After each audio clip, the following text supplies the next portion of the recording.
ನಮಸ್ಕಾರ. ನಾನು ಜ್ಯೋತಿ ಪುರಾಣಿಕ್. ನಾನು ನಿಮಗೆ ಇವತ್ತು ಸ್ವಪ್ನದ ಬಗ್ಗೆ ಹೇಳುತ್ತೇನೆ. ಸ್ವಪ್ನ ಅಂದರೆ ಕನಸುಗಳು. ಯಾವ ಸ್ವಪ್ನ ಬಂದರೆ ಒಳ್ಳೆಯದು, ಯಾವ ಸ್ವಪ್ನ ಬಂದರೆ ಕೆಟ್ಟದು, ಹಾಗೂ ಕೆಟ್ಟ ಕನಸುಗಳ ದೋಷ ಪರಿಹಾರಕ್ಕೆ ಉಪಾಯ ಕೂಡ ಹೇಳುತ್ತೇನೆ. ಇವೆಲ್ಲವೂ ಪಂಚಾಂಗ ಪ್ರಕಾರ ನೋಡಿ ಹೇಳುತ್ತೇನೆ. ಕನಸುಗಳು ಅಥವಾ ಸ್ವಪ್ನಗಳು ಅವರವರ ಪ್ರಕೃತಿ ಮತ್ತು ಕರ್ಮಾನುಸಾರವಾಗಿ ಬೀಳುತ್ತವೆ. ಎಲ್ಲರಿಗೂ ಬೀಳುವುದೆಂದು ನಿಯಮವಿಲ್ಲ. ಕೆಲವು ದಿನಾಲೂ ಕನಸುಗಳಲ್ಲಿಯೇ ಮುಳುಗುತ್ತಾರೆ. ಕೆಲವರಿಗೆ ಕನಸುಗಳು ಬೀಳುವುದಿಲ್ಲ.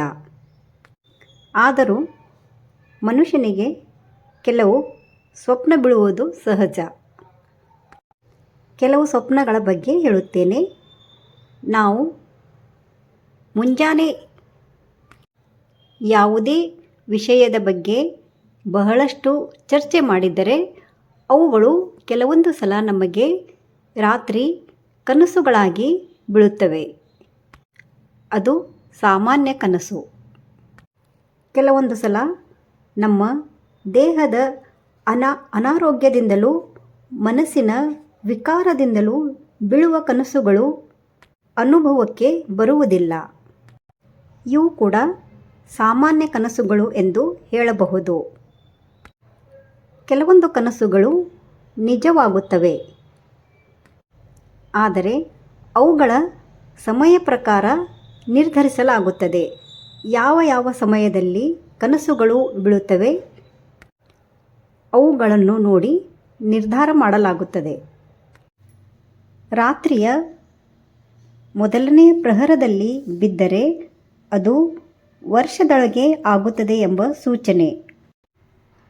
ಎರಡನೇ ಪ್ರಹರದಲ್ಲಿ ಬಿದ್ದರೆ ಅದು 6 ತಿಂಗಳಲ್ಲಿಯೇ ಆಗುತ್ತದೆ.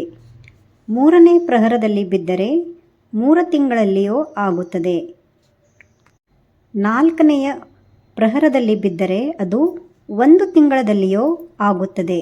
ಹಾಗೂ ಅರುಣೋದಯ ಕಾಲದಲ್ಲಿ ಬಿದ್ದರೆ ಅದು 10 ದಿನಗಳಲ್ಲಿಯೂ ಆ ಸ್ವಪ್ನದ ಫಲ ಆಗುತ್ತದೆ. ಬೆಳಗ್ಗೆ ಮುಂಜಾನೆ ಬಿದ್ದರೆ ಅದೇ ದಿನದಲ್ಲಿ ಕನಸು ಫಲಗಳು ಸಂಭವಿಸುತ್ತವೆ ಎಂದು ಹೇಳಲಾಗಿದೆ. ಈಗ ಶುಭ ಕನಸುಗಳು ಯಾವ್ಯಾವೆಂದು ನೋಡೋಣ. ಅಂದರೆ ನಮ್ಮ ಸ್ವಪ್ನದಲ್ಲಿ ಏನೇನು ಬಂದರೆ ಅವು ಶುಭ ಎಂದು ನೋಡೋಣ.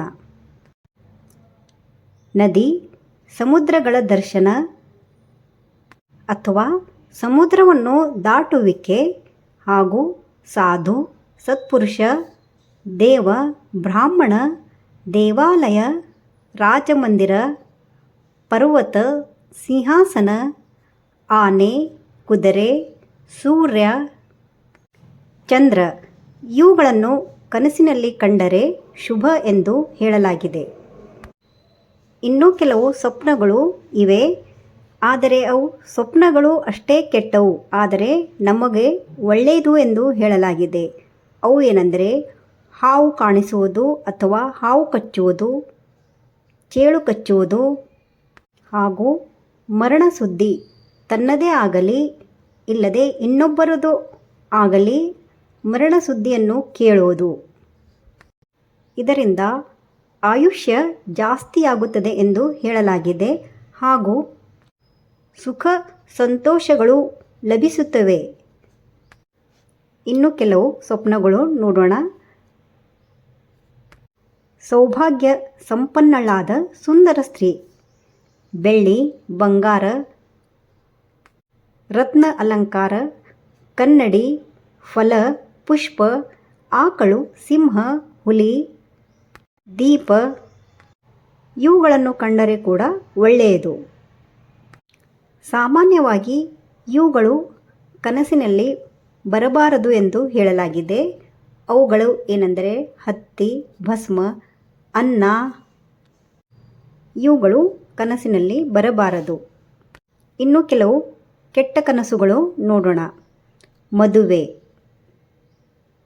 ಕೆಂಪು ಪುಷ್ಪಗಳು, ಹಾರ, ಎಣ್ಣೆ, ಹತ್ತಿ, ಕತ್ತೆ, ಒಂಟೆ, ಕೋಣ, ಎಮ್ಮೆ, ಕಾಗೆ, ಬೆಕ್ಕು, ಎಣ್ಣೆ ಹಚ್ಚಿಕೊಂಡು ಸ್ನಾನ ಮಾಡುವುದು, ಕನಸಿನಲ್ಲಿ ಹಲ್ಲು ಬೀಳುವುದು ಹಾಗೂ ನಗ್ನ ಅಂದರೆ ಬತ್ತಲೆಯಾದ ಮನುಷ್ಯನನ್ನು ನೋಡುವುದು, ಕತ್ತಲೆ ಮನೆಯಲ್ಲಿ ಪ್ರವೇಶ ಮಾಡುವುದು, ಇವುಗಳು ಎಲ್ಲವೂ ಕೆಟ್ಟ ಕನಸುಗಳು. ಇವು ಬರಬಾರದು. ಈಗ ಕೆಟ್ಟ ಕನಸುಗಳ ದೋಷ ಪರಿಹಾರಕ್ಕೆ ಉಪಾಯ.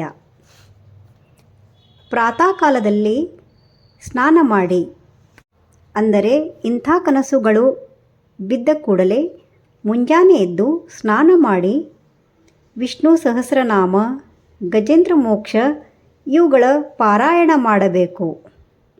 ಆಗದೇ ಇದ್ದಾಗ ಎರಡನೆಯವರಿಂದ ಪಾರಾಯಣ ಮಾಡಿಸಿ ತಾನೂ ಕೇಳಬೇಕು ಹಾಗೂ ಶಿವನ ಗುಡಿಗೆ ಹೋಗಬೇಕು.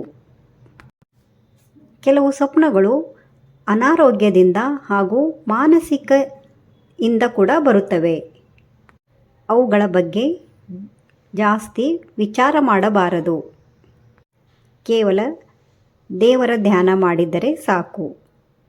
ಇದು ಸ್ವಪ್ನ ಫಲ ವಿಚಾರ. ನಿಮಗೆ ನನ್ನ ವಿಡಿಯೋ ಇಷ್ಟವಾದಲ್ಲಿ ಲೈಕ್, ಶೇರ್, ಸಬ್ಸ್ಕ್ರೈಬ್ ಮಾಡಿ. ಧನ್ಯವಾದ.